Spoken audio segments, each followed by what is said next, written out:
안녕하세요. 안양윌스기념병원 김민규 원장입니다. 오늘 제가 말씀드릴 내용은 초기 무릎 관절염의 비수술적 치료가 되겠습니다. 무릎 관절염은 골관절염인 퇴행성 관절염과 관절을 싸고 있는 활액막에 염증이 생기는 만성 염증성 질환인 류마티스 관절염으로 나눌 수 있겠습니다. 골관절염은 1차성과 2차성으로 나눌 수가 있는데 1차성은 고령이나 유전, 비만에 의해서 생기게 되고 2차성은 1차성 이외의 원인인 질병이나 감염, 대사성 질환, 골조로 발생한 부정유압에 의해서 발생하게 됩니다. 무릎 관절에 무리한 힘이 가해지는 자세인 사진에서 보는 것처럼 쪼그리고 앉거나 오리걸음, 무릎 꿇기 등은 무릎 퇴행성 관절염의 원인이 됩니다. 퇴행성 관절염이 발생하는 병리는 노화와 비만, 그리고 지속적이고 무리한 관절 사용으로 인해서 무릎에서 완충 역할을 하던 연골판이 찢어지게 되고 관절 연골이 깨지고 닳아지면서 관절 연골 밑에 연골하골에 뼈가 비정상적으로 딱딱해지는 경화가 발생하게 됩니다. 경화가 발생하게 되면 관절면끼리 부딪히면서 관절면에 파괴가 발생하게 되고 결국 관절의 통증, 부종, 운동장애, 골변형이 발생하게 됩니다.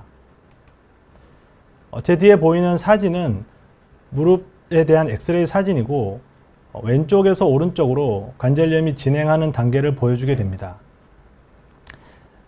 제일 왼쪽 그림은 위에 뼈와 아래 뼈가 서로 간격이 일정하게 유지되는 걸 볼 수가 있는데 오른쪽으로 진행되면서 관절 간격이 점차 좁아지고 마지막 네 번째 단계에서는 위에 뼈인 대퇴골과 아래 뼈인 경골이 서로 닿게 되고 대퇴골이 경골을 누르면서 골 변형까지 발생하게 됩니다. 치료는 연령별 질병의 진행 정도에 따른 맞춤형 치료가 필요합니다. 즉 관절염의 정도가 같더라도 나이에 따라서 치료 방법이 달라지게 됩니다. 치료의 목표는 관절 통증의 감소 및 관절 기능의 개선이 되겠습니다. 치료에 대한 지침은 2010년 3월 대한슬관절학회에서 치료 지침을 만들었고 미국에서는 2009년 9월에 만들고 난 다음에 2013년 3월과 2021년 8월에 치료 지침이 개정되었습니다. 골관절 치료의 알고리즘은 크게는 수술적인 치료와 비수술적인 치료로 나눌 수가 있겠고 비수술적인 치료는 약물적인 치료와 비약물적인 치료가 있겠습니다. 초기부터 비약물적인 치료를 시행하게 되고 비약물적인 치료에도 관절의 통증과 기능의 개선이 이루어지지 않는다면 약물적 치료를 시행하게 되겠습니다. 하지만 약물적 치료만으로도 해결이 되지 않는다면 수술적 치료를 시행해야 되겠습니다. 여기서 중요한 것은 수술적 치료를 시행한다고 해서 비약물적 치료나 약물적 치료를 안 하게 된다는 것은 아닙니다. 보통은 같이 병행을 하게 되겠습니다. 이 시간에 말씀드릴 것은 수술적인 치료 이외에 비약물적인 치료와 약물적인 치료인 비수술적인 치료에 대한 것을 설명드리겠습니다. 비약물적인 치료는 환자 교육, 체중 감량, 운동치료, 물리치료, 무릎 보조기, 무릎 보행기구가 되겠고 약물적인 치료는 경구용 진통제 및 소염제, 아편 유사제 및 마약성 진통제, 그리고 경구용 영양제, 관절 내 주사치료 및 국소 도포용 진통 소염제가 되겠습니다. 비약물적 치료의 첫 번째는 환자 교육입니다. 생활 방식의 변화와 운동, 활동량의 조절, 체중 감량 등 손상된 관절에 부담을 덜어줄 수 있는 조치에 대한 교육은 관절을 보호하고 관절염의 진행을 예방할 수 있는 것이 되겠습니다. 사진에서 보이는 것처럼 쪼그려 앉아서 혹은 양반 자세로 바닥에 앉는 것보다 의자에 앉아서 생활하는 것이 무릎을 보호할 수 있겠고 쪼그려 앉아 바닥을 닦는 자세에서 서서 청소를 하는 자세가 무릎을 보호하는 자세가 되겠습니다. 다음은 체중 감량이 되겠습니다. 무릎 관절은 체중이 부하되는 관절이기 때문에 체중 감량 자체는 무릎 골관절염의 증상 및 기능 개선에 도움이 됩니다. BMI가 25 이상인 과체중이라면 현재 체중의 최소 5% 이상 감량하는 것만으로도 많은 효과가 있겠습니다.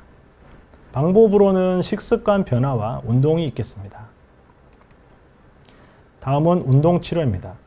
적절한 저충격 유산소 운동은 무릎 골관절염의 증상 및 기능 개선에 도움이 됩니다. 저충격 유산소 운동이라고 하면 크게 세 가지, 걷기, 수영, 고정식 자전거 타기를 말씀드릴 수가 있는데, 걷는 것은 누구나 쉽게 할 수 있는 운동이긴 하지만 최근 너무 많이 걸어서 그로 인한 불편함을 호소하시는 분들이 있겠습니다.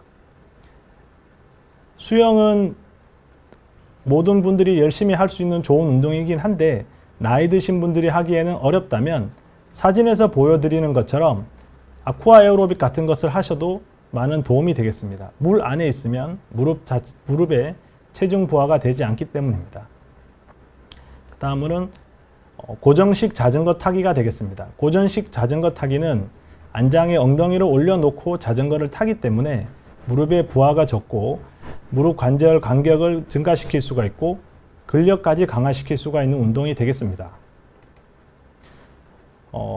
또 다른 운동 치료의 방법은 다리의 주변에 있는 근력을 강화시키는 것이 되겠습니다. 무릎 주변에 여러 가지 근육이 있겠지만 그중 가장 중요한 근육 중에 하나인 대퇴사두근을 강화시키는 것이 무릎 통증을 감소시킬 수 있고 기능을 개선시킬 수가 있겠습니다.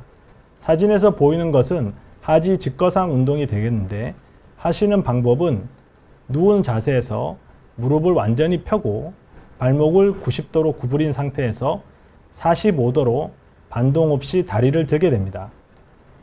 다리를 들고 있는 상태에서 10초간 버티는 것을 1회라고 해서 양측을 각각 10회씩 시행하는 것이 되겠습니다. 이것을 아침, 점심, 저녁에 처음에는 10회 정도 시행을 하시고 점차 20회, 30회까지 늘린다면 근력 강화에 많은 도움이 되겠습니다. 다음은 물리치료가 되겠습니다. 물리치료는 경피신경 자극치료인 텐스나 레이저, 체외충격파, 도수치료, 마사지 등이 있는데 이러한 물리치료는 일부 무릎 골관절염 환자의 단기적인 통증 조절에 도움이 될 수가 있겠습니다. 다음으로 말씀드릴 것은 무릎 보조기입니다. 인대 손상으로 인해서 내외측 불안정 및 전후방 불안정을 보이는 무릎 골관절염 환자에서 동료를 잡기 위해서 무릎 보조기를 사용하게 되면 통증이 줄어들게 되고 불안정이 개선되고 넘어지는 위험을 줄일 수도 있겠습니다.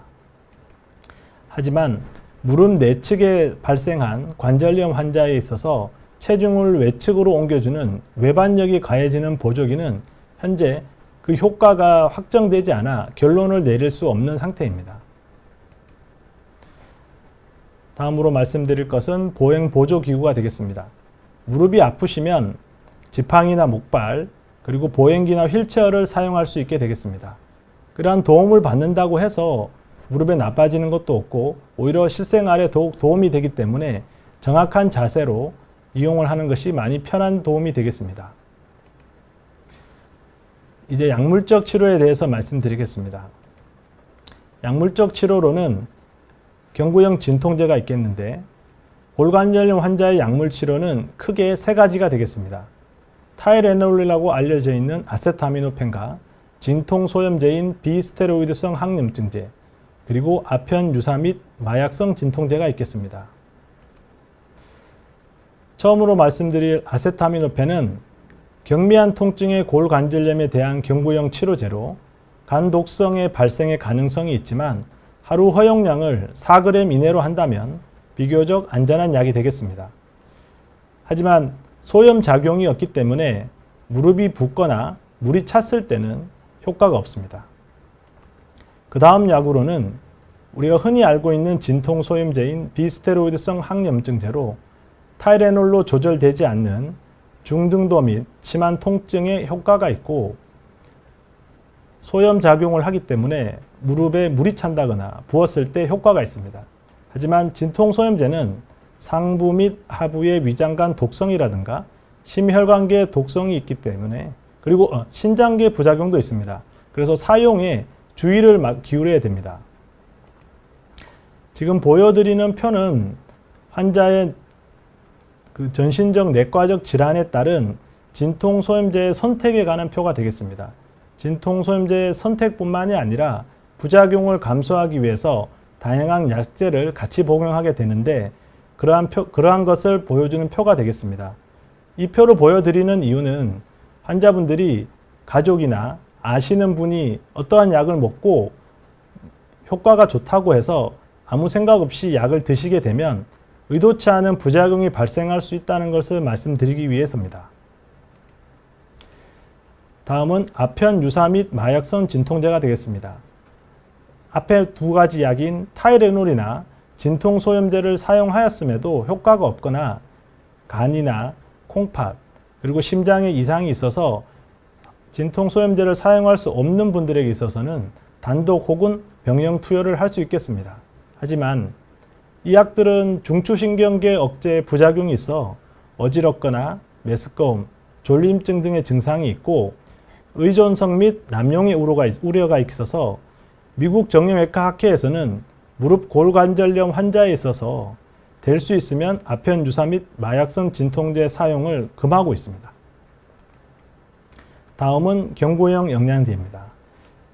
많이 알고 계시는 글루코사민과 황산콘드로이친이 골관절염 환자의 관절 통증에 효과가 있다는 보고가 있지만 아직 명확하지 않기 때문에 지침에서는 권장하지 않고 있습니다. 하지만 최근 신바로나 레일라, 조인스, 이모튼 같은 생약 성분의 약들이 많이 개발되었고, 이러한 약들은 관절 통증에 대하여 6에서 8주 이후에 효과를 보이게 되는데 부작용은 진통소염제에 비해 적기 때문에 최근에는 진통소염제와 같이 복용을 시작하고 6에서 8주 후에는 단독으로 복용을 하면서 진통소염제를 끊게 됩니다. 그러면 진통소염제의 부작용을 많이 발생하지 않게 하게 되겠습니다. 다음은 관절내 주사치료가 되겠습니다. 관절내 주사치료는 여러 가지 것이 있는데 처음에 말씀드릴 것은 연골 주사라고 많이 알려져 있는 히알루론산 주사가 되겠습니다. 히알루론산 주사는 관절의 활액과 연골 표면을 구성하는 주된 성분이며 관절각 내 윤활 작용 및 충격 흡수 작용을 하게 됩니다. 히알루론산 주사는 비약물적인 치료나 단순 진통제의 반응을 보이지 않는 초기 관절염 환자에서 사용이 가능합니다. 즉, 관절염이 많이 진행한 중등도 이후의 관절염 환자에서는 히알루론산 주사를 권장하지는 않습니다. 그리고 드물게 주사를 맞고 나서 통증이나 부종이 발생하기도 합니다. 또 다른 연골제 주사로는 폴리뉴클레오티드 주사로 최근 콘주란 아티필이 나와 있습니다. 이것은 연옥과 어류에서 추출하는 조직 수복용 생체 재료로 히알루론산 주사처럼 관절 부위의 기계적 마찰을 감소하는 기능이 있습니다. 다음 마지막 주사 치료로는 스테로이드 주사가 있겠습니다. 스테로이드 주사는 흔히 뼈주사로 많이 알려져 있는데 경구형 진통소염제에 반응하지 않는 통증과 관절염증 증상을 대상으로 하고 효과가 강력합니다. 그리고 작용 기간은 1에서 3개월로 짧습니다. 그래서 단기간에 반복적인 사용을 금해야 하는데 실제 환자분들은 효과가 너무 좋기 때문에 단기간에 반복적인 사용을 많이 원하시는 분들이 있습니다. 하지만 스테로이드 주사 같은 경우에는 우리 몸에 흡수되는 과정에서 여러 가지 부작용이 있을 수가 있습니다. 주사를 많이 맞으신 분들은 뼈가 튀어나온 것 같다고 얘기하시는데 보통 뼈가 자라기보다는 주사 부위에 지방이 괴사가 되면서 주변의 뼈가 도드라져 보이는 것이 되겠고, 주사를 맞은 부위에 피부 탈색이나 당뇨 환자에서는 스테로이드가 흡수가 되면서 갑자기 고혈당이 발생할 수도 있겠고, 관절에 주사를 맞게 되면 화농성 관절염이 발생하기도 합니다. 치료의 마지막으로는 국소도포형 진통소염제가 되겠습니다. 국소도포형 진통소염제는 중등도 이하의 골관절염에서 진통소염제와 함께 사용하는 보조치료로서 효과적일 수가 있겠습니다. 마지막 슬라이드인데요. 비수술적 치료에 대해서 지금까지 말씀을 드렸고 비수술적 치료의 현재와 한계에 대해서 말씀드리겠습니다. 치료에 있어서 비약물적 치료를 시행하면서 약물 치료를 병행하게 됩니다.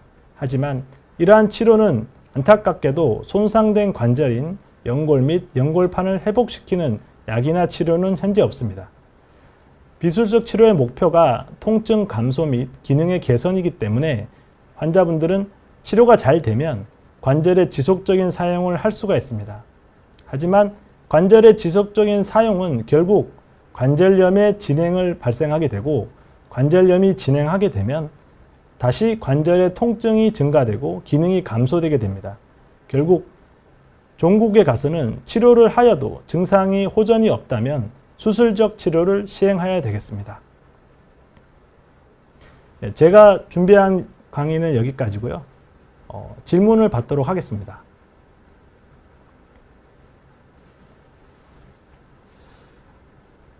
김치우동동님, 무릎에 통증이 있는데 등산을 할 때나 운동할 때마다 무릎 보호대를 착용하고 있습니다. 보호대를 안 차면 오히려 무릎이 덜렁거리는 느낌인데 운동할 때마다 보호대를 해도 될까요?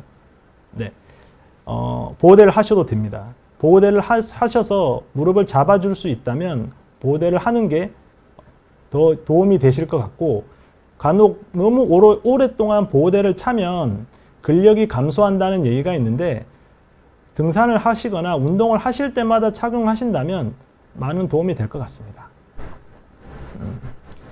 다음은 고구마는 맛있어 님이 비약물적 치료 목적으로 10kg가량 체중 감량하였습니다. 관절염이 있지만 체중 감량 후 통증이 없다면 치료하지 않아도 괜찮나요? 네, 10kg 이상 감량하셨다면 정말 대단하시는데요.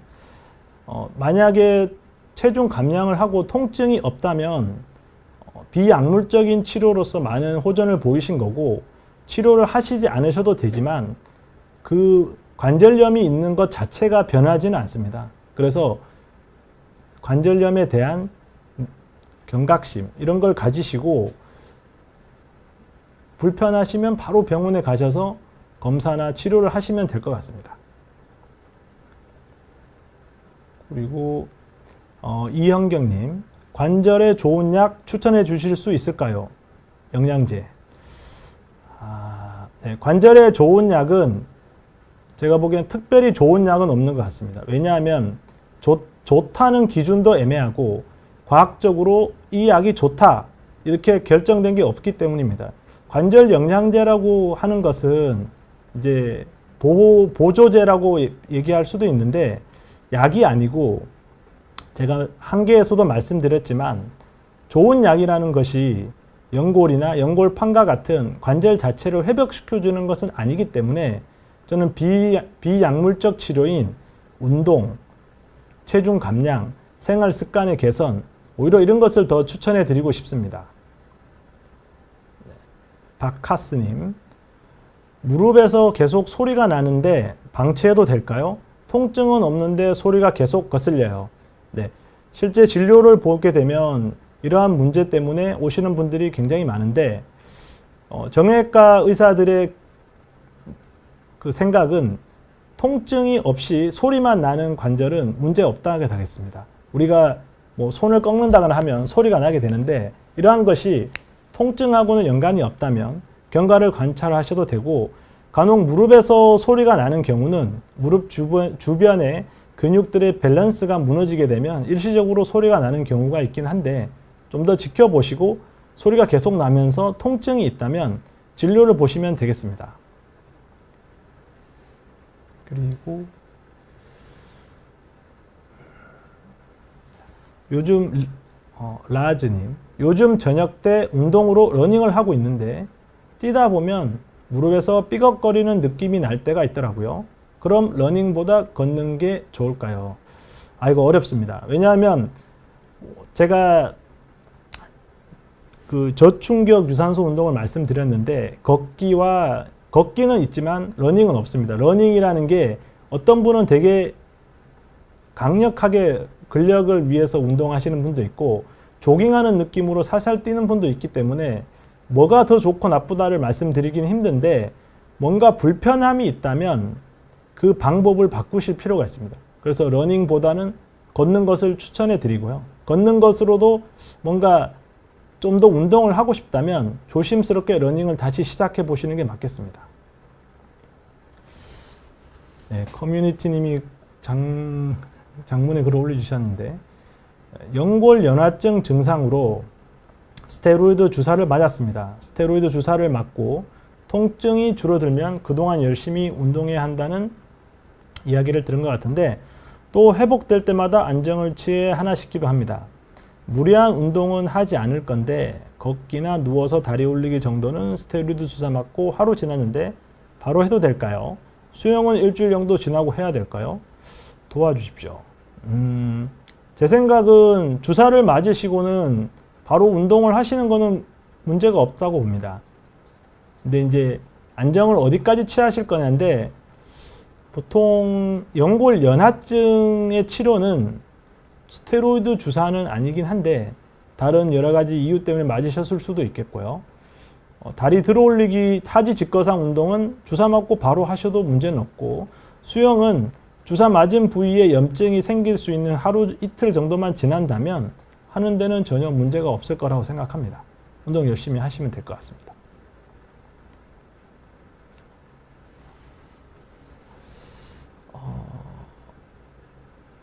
자, 가필드 분 54세 여성입니다. 정상 체중이고요.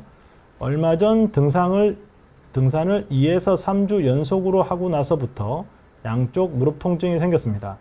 걸을 때는 괜찮은데 앉았다 일어날 때 아픕니다. 혹시 하면 안 될 운동이 있을까요?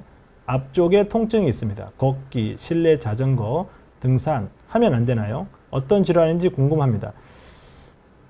말씀만 들어서는 여러 가지 생각을 할 수 있는데 이제 54세 여성분이시고 이제 등산을 하시고 나서 불편함이 생기셨기 때문에 조심스럽게 근육통 가능성도 말씀드리고요. 실제 무릎 관절 안에 관절 연골이라든가 관절 연골판에 이상이 생기셨을 수도 있습니다.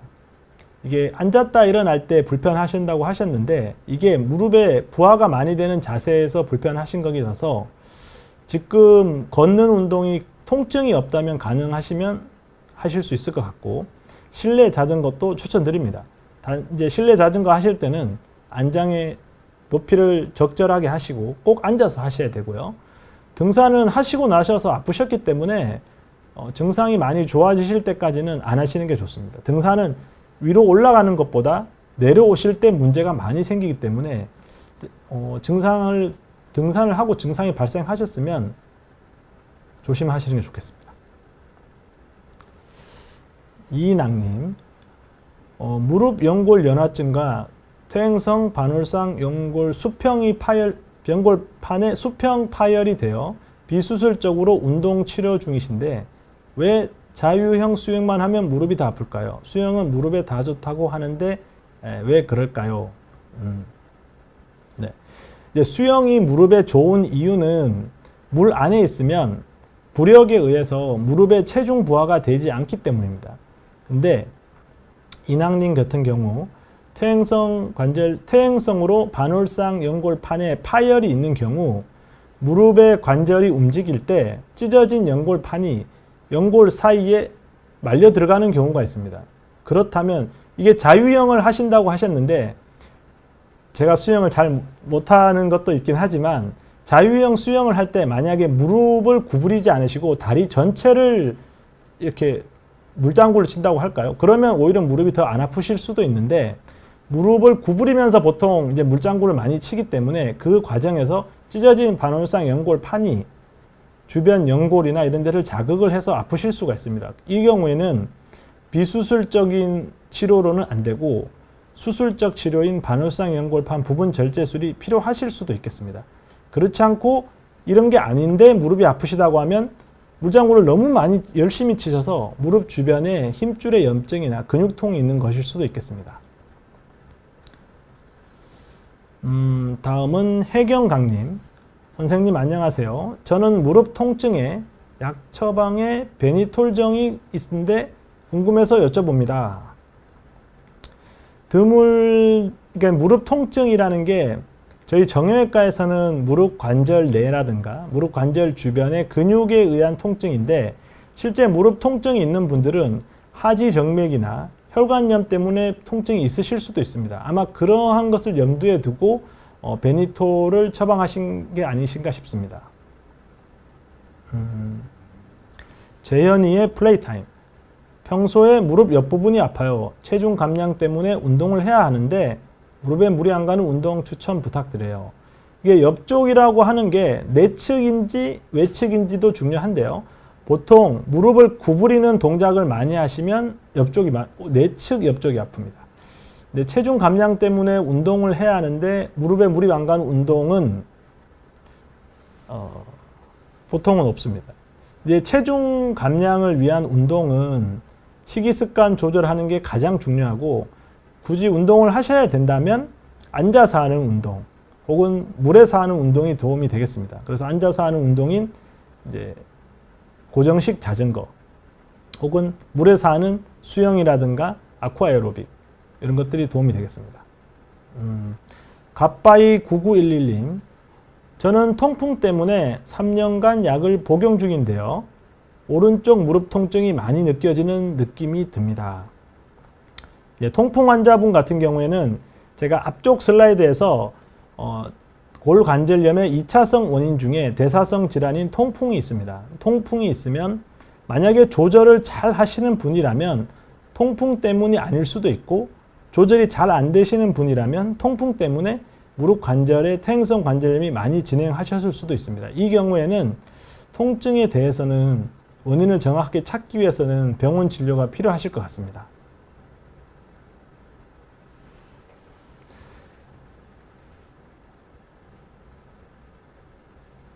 네. 쭈님, 남편이 배드민턴을 좋아하는데 몸무게가 많이 나가서 그런지 운동하고 오면 무릎이 많이 아프다고 해요. 배드민턴이 무릎에 무리가 많이 갈까요?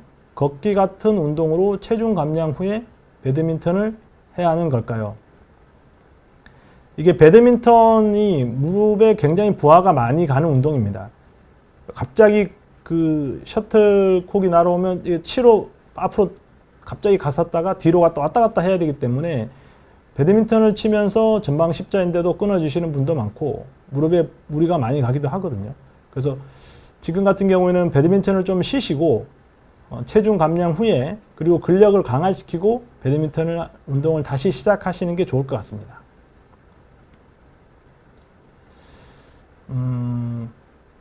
네. 네. 푸른복님, 반올상 연골파열 70세 남자입니다. 계단 오르다 무릎에서 툭 소리가 나면서 무언가 끊어지는 느낌을 받고 무릎 통증이 왔습니다. 정형외과에서 엑스레이를 찍었는데 이상이 없다고 합니다. 세 곳에서 찍어봐도 결과는 똑같이 나옵니다. 무릎이 붓고 물이 차서 물은 한 번 빼고 염증 치료 처방받아 약 복용하면 좀 낫고 약을 안 먹으면 좀 더 아픕니다. 평지 걷는 데는 무리 없이 걸을 수 있고 구부리는 데도 무리가 없습니다. 어렵네요. 엑스레이 검사를 해도 이상이 없고 약을 먹으면 좀 낫고 안 먹으면 좀 더 아프다. 근데 연세가 70세이시네요. 이 경우에는 통증의 원인을 정확하게 찾기 위해서 MRI를 찍어 보시는 걸 권해드립니다. 약물 복용을 할 때는 안 아프지만 안 먹으면 다시 아프면 뭔가 원인이 해결되지 않은 상태라고 볼 수 있는데 이 경우에는 제 생각은 연골판에 파열이 있을 수 있고 이거는 엑스레이에서 나오지 않고 많은 시간이 흘러서 관절 간격이 좁아지거나 이런 것이 나오기 때문에 MRI를 찍어서 정확한 원인을 찾는 게 필요하지 않을까 싶습니다.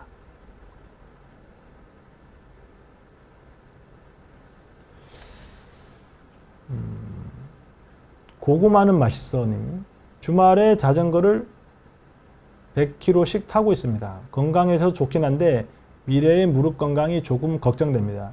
나중에 나이가 들었을 때 문제가 될 수 있을까요? 자전거를 타는 게 고정식 자전거를 타는 거를 저희가 이제 저충격 유산소 운동을 말씀드리는데 100km씩 타는 경우에는 무릎에 약간 과부하가 걸릴 수가 있겠습니다. 자전거를 타시는 분들은 안장에 엉덩이를 올리지 않고 타실 수도 있는데 속도를 높이기 위해서 그렇게 하시죠. 그러면 무릎 자체에 부하가 많이 걸리게 되고 이제 관절 자체에는 이상이 없더라고 하더라도 100kg 정도 계속 무릎을 구부렸다 폈다 하시게 되면 근육 말고 힘줄의 염증도 생길 수 있기 때문에 너무 무리하시는 것은 좋지 않을 것 같습니다. 이영경님, 헬스 웨이트 운동을 할 때 무릎 보호대를 차는 게 관절 보호에 도움이 되나요? 네, 하실 때 차시는 것은 관절을 보호하는 데 도움이 된다고 봅니다. 박하스님은 또 무릎에서 소리가 나도 괜찮다고 하셨는데 소리가 나면서 무릎 연골 쪽이 부딪히는 느낌이 있습니다. 무릎 관절염으로 발전하지 않을까 걱정입니다. 네. 만약에 그런 느낌이 있으시면 정밀하게 검사를 해보시는 것도 좋습니다. 왜냐하면 실제 부딪히는 느낌이 나면서 연골이 깨지는 경우도 있기 때문에 부딪히는 느낌이 있으면서 근데 보통 그러면 통증이 있습니다. 통증이 있거나 무릎이 붓거나 그러실 수 있는데 걱정이 되시면 검사를 해서 정확하게 확인을 하시는 게 필요하다고 생각합니다. 이민자님, 병원에서 수술을 안 해도 된다는데 연골판이 찢겼다는데요. 주사도 많이 맞았는데 무릎에 힘을 주면 안쪽이 뜨끔해요. 쑤시는 느낌도 들고 따가운 느낌도 들고 3년 전 연골판 제거 수술했어요. 제 나이는 51세 여성이에요. 수술한 무릎이 접을 때 부은 듯 빡빡해요. 왜 그런 걸까요? 일단 중요한 게 51세 여성분 수술을 하셨다는 거. 지금은 계속 부은 듯 빡빡하다는 거죠. 만약에 무릎이 부은 듯 빡빡하시다면 물이 차 있을 가능성이 많습니다. 물이 차 있는 이유는 무릎 관절 안에 염증이 있는 건데요.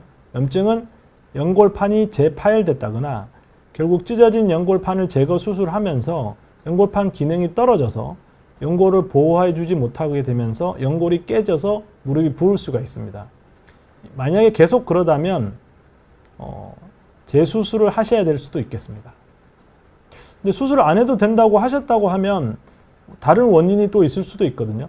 다른 원인이라고 하면 주변의 힘줄의 염증이나 근육통 혹은 다른 원인에 의해서 무릎이 불편하실 수도 있겠습니다.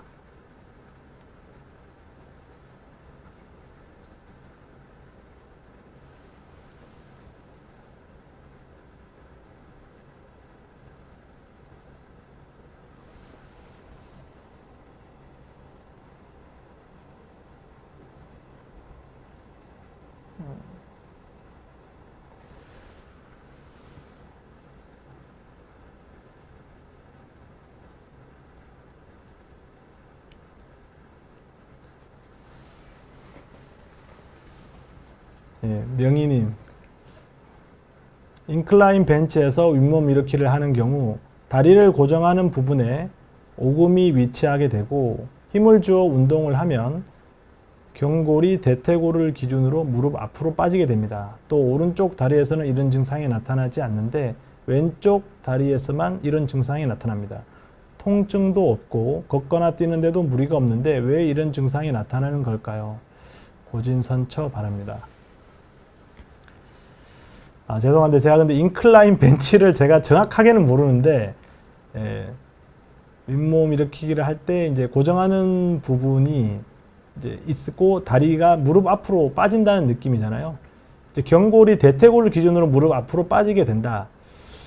질문하신 분이 어떤 해부학적인 것을 잘 아시는 분 같긴 한데 보통 이 전방 불안정이 있는 경우에 방금 말씀하신 증상이 나타날 수는 있습니다. 그러니까 경골이 대퇴골을 기준으로 무릎 앞으로 빠지게 되는 거죠. 보통 전방 십자인대가 대퇴골을 기준으로 앞으로 빠지지 못하게 잡아주고 있는데 전방 십자인대 손상이 있는 분들에서 그러한 증상이 나타납니다.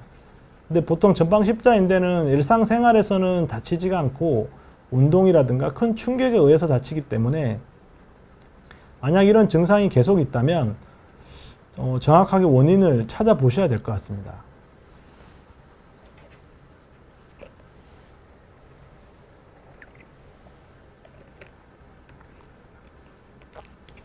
네, 전하리님. 무릎이 아픈 엄마가 정형외과에서 가끔 주사를 맞고 괜찮아지신다고 하는데 계속 주기적으로 주사를 맞으면 괜찮은 걸까요? 어떤 주사를 맞으시는지가 중요한데요. 연골 주사, 주사는 크게 연골 주사와 현재는 이제 뼈 주사인 스테로이드 주사를 생각하실 수 있겠습니다. 보통 연골 주사의 기능은 이제 물리적으로 연골끼리 서로 부딪혀서 깨지는 것을 막아주는 윤활제 역할을 하기 때문에 주기적으로 계속 주사를 맞으시는 것은 괜찮지만 스테로이드 주사라면 단기간에 너무 오랫동안 계속 맞게 되면 결국 그 약이 쌓여서 부작용이 발생할 확률이 높기 때문에 스테로이드 주사라면 주기적으로 계속 맞는 것을 권해드리고 싶지는 않습니다. 그리고 이제 어머님의 연세가 어떠시냐에 따라서 연골 주사를 계속 맞는 게 나으실지 아니면 어떤 수술적 치료, 비수술적 치료를 어떻게 하실지 계획을 세우시는 게 필요할 것 같습니다. 초코송이 냠냠냠님, 무릎 관절은 개인마다 타고난 내구도가 다른가요? 네, 다른 것 같습니다. 어떤 분은 연세가 70, 80이 되셔도 무릎이 이상이 없으신 분이 있는데 어떤 분은 60이 안 되셔서도 무릎이 많이 안 좋으신 분이 있으니까요. 같은 힘든 일을 해도 좀 더 통증이나 이런 것도 다르기 때문에 개인마다 다르다고 생각합니다. 탁구의 왕자님, 탁구를 주 5회 3시간씩 치다가 무릎 발목 관절이 아파요. 비도 오면 아프고 지금도 아픈데요. 탁구 치고 싶긴 한데 무릎 관절 좋게 하는 건강한 방법이 있을까요? 네. 탁구의 왕자님 너무 많이 치시는 것 같은데요. 저 3시간씩 탁구도 그렇고 배드민턴도 그렇고 무릎에 부담이 많이 가는 운동입니다. 그래서 무릎 발목 관절이 아프시다면 너무 많이 치시는 게 아닌지 한번 생각해 보셔야 되고 일단 쉬셔 보시는 걸 제가 권해드리고 싶습니다. 쉬어도 만약에 계속 불편하고 충분히 쉬었다고 생각하고 다시 탁구를 쳤는데 다시 아프다면 현재 무릎 관절에 이상이 있을 가능성이 있습니다. 그 경우에는 진료를 보시고 정밀한 검사를 해서 진단을 받으셔야 될 겁니다. 야망 부부님, 양반다리 자세를 할 때 무릎 바깥쪽으로 날카로운 통증이 있는데 검사를 해봐야 할까요? 양반다리 자세를 해서 무릎 바깥쪽으로 통증이 있다면 이제 무릎 뼈하고 뼈 사이에 있는 연골 판의 파열이 의심이 되기 때문에 단순히 한두 번이 아니라 매번 할 때마다 불편하시다면 검사를 해봐야 됩니다.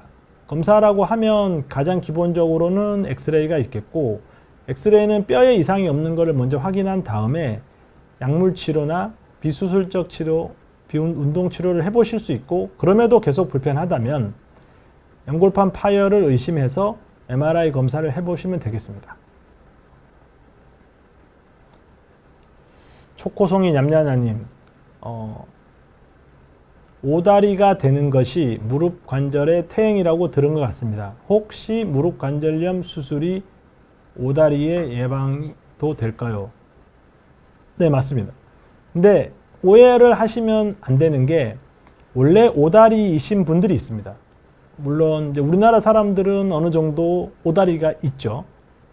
근데 이 오다리가 있으신 분들 그 자체가 문제가 있지는 않습니다. 근데 오다리가 있는 분들이 퇴행성 관절염이나 무릎에 이상이 생기면 그 진행 속도가 더 빠르고 더 통증이 심한 거죠.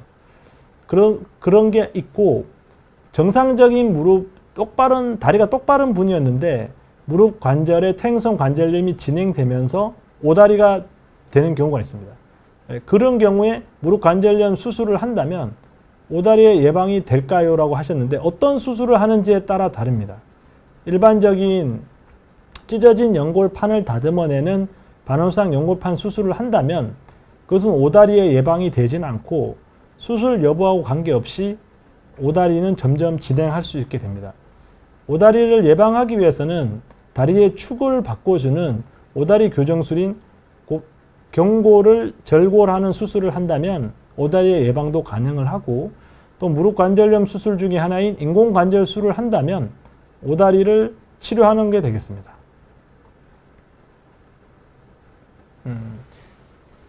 다음 분은 에이스 아메리카노 분.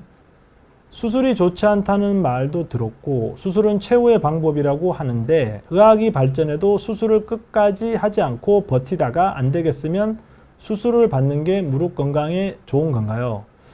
네. 이 질문은 굉장히 어려운 질문이고 좋은 질문입니다. 제가 여러 가지 예를 많이 드리는데요. 저희가 이제 자동차를 타고 다는데 공기압이 이상이 있다고 하는 걸 떴습니다. 그러면 타이어가 이상이 있을 가능성이 있는데 타이어가 좀 많이 닳았다. 혹은 그럴 경우에 타이어가 완전히 이상이 생겨서 타이어가 터진다거나 차가 설 때까지 기다렸다가 그 다음에 타이어를 교체하는 게 좋은 건지 어느 정도 안 좋다 싶으면 교체를 하는 게 좋은 거하고 완전히 같지는 않지만 결이 비슷하다고 봅니다. 그게 무슨 말이냐 하면 무조건 끝까지 버티다가 하는 게 좋은 건 아닌 겁니다. 예를 들어 정말 끝까지는 어떻게든 버틸 수 있습니다.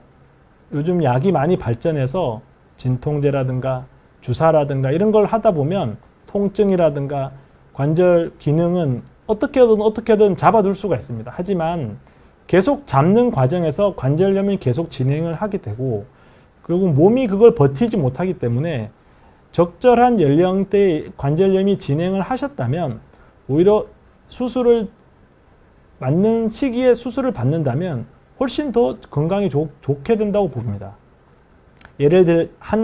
짧게 예를 들면 70세 어른이 무릎 관절염이 있어서 밖에 나가지도 않고 집 안에만 있고 버티다가 80세 이후에 결국 수술을 하셨다고 하면 이분하고 70세에 무릎이 안 좋아서 인공관절 수술을 하시고 인공관절 수술에서 무릎에 통증이 없어서 그 다음부터 일상생활을 많이 하고 싶은 데도 가고 하고 싶은 운동도 하시면 최종적으로는 인공관절 수술 하신 분이 더 오래 사시고 더 건강이 좋다고 보면 되겠습니다. 그거는 과학적으로도 입증이 되었습니다. 달룡이님, 왼쪽 무릎을 바닥에 닿으면 통증이 있어서 엑스레이 사진을 찍어봤는데 인대염증이 있다고 하네요. 소염 진통제, 혈액순환제 약을 처방받아 복용 중인데 약물로 인대염증을 완화시킬 수 있는지 궁금합니다. 찜질은 냉찜질, 온찜질 중 어떤 것을 해야 하는지요? 네, 인대염증이 있다면 아마 장경인대염증에 대한 약을 처방받으셨을 것 같습니다. 무릎의 외측. 이제 소염 진통제를 드시게 되면 소염 진통제이기 때문에 염증을 완화시킬 수가 있습니다. 그리고 도움이 될 것 같고, 찜질은 보통 염증이 있고 하면 그 뜨거운 느낌이 있잖아요. 뜨거운 느낌에 대해서는 냉찜질을 하시는 게 좋습니다. 온찜질 같은 경우에는 굳어있는 근육을 풀거나 그럴 때 도움이 될 거고, 이제 인대 염증이 있어서 그 부분이 불편하시다면 냉찜질을 하는 걸 권해드립니다. 왜 배만 나와요? 네. 살찌고 배 나오고 무릎이 조금 아파옵니다. 근데 살 빼기는 힘들어요. 혹시 살 빼지 않고도 무릎 통증을 줄이는 방법이 있을까요? 네, 이 경우에는 살을 빼지 못하시면 근력을 키우시면 됩니다. 근력을 키우는 것은 여러 가지 방법이 있긴 한데 제가 추천드리는 방법은 이제 이 대퇴사두근을 강화시키는 운동이 되는데, 슬라이드에서도 보여드렸던 것처럼 하지 직거상 운동을 하는 방법도 있고, 그 다음에 의자에 앉아서 고무줄을 의자 다리에 하고 자기 경골에 묶은 다음에 무릎을 이렇게 펴는 운동을 하시게 되면 대퇴사두근 강화가 됩니다. 보통 스쿼트나 런지 이런 걸 많이 하시는데, 스쿼트나 런지는 앞무릎 통증이 발생할 수 있기 때문에 그 방법보다는 레그 익스텐전을 할 수 있는 대퇴사두근 강화 운동을 추천드립니다.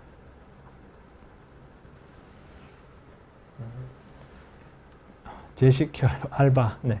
알바하다가 종종 무릎이 삐끗, 삐끗하는 느낌이 있어요. 그럼 좀 아프다가 또 시간 지나면 괜찮고 통증은 참을 만한 정도이더라고요. 무릎도 허리처럼 삐끗할 수 있을까요? 습관성인 것 같아요. 네, 가능합니다. 무릎 주변의 근육이나 이런 곳에서도 통증이 발생할 수 있기 때문에 삐끗하는 느낌이 있다면 통증이 계속되면 진료를 받으셔서 정확한 치료를 하시는 게 필요하겠습니다. 습관성인 거는 그러한 것이 많이 있다는 말씀이시겠죠.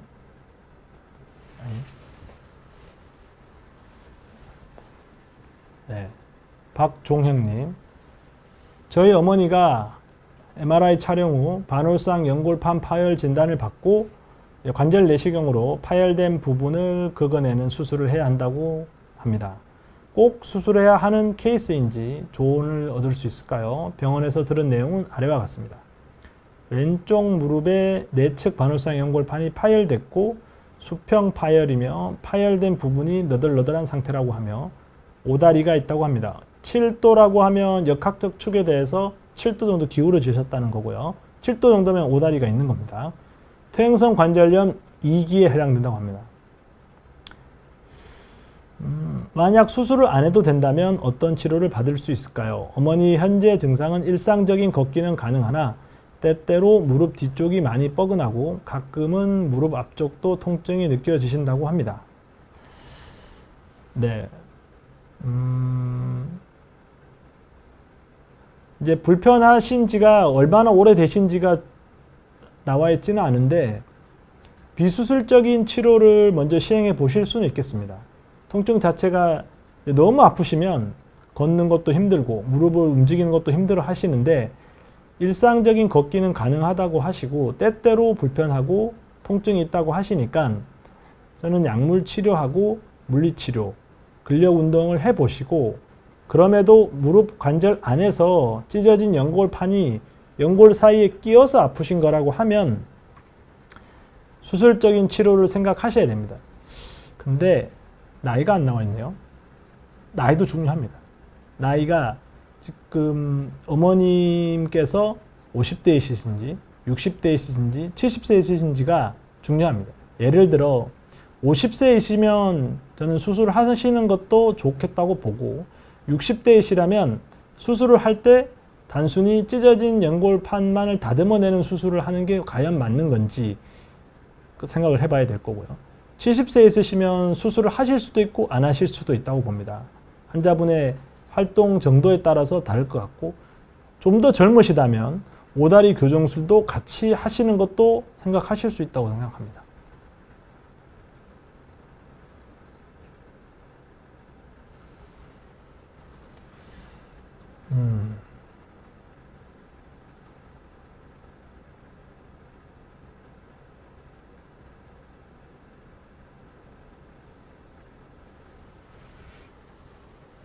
네.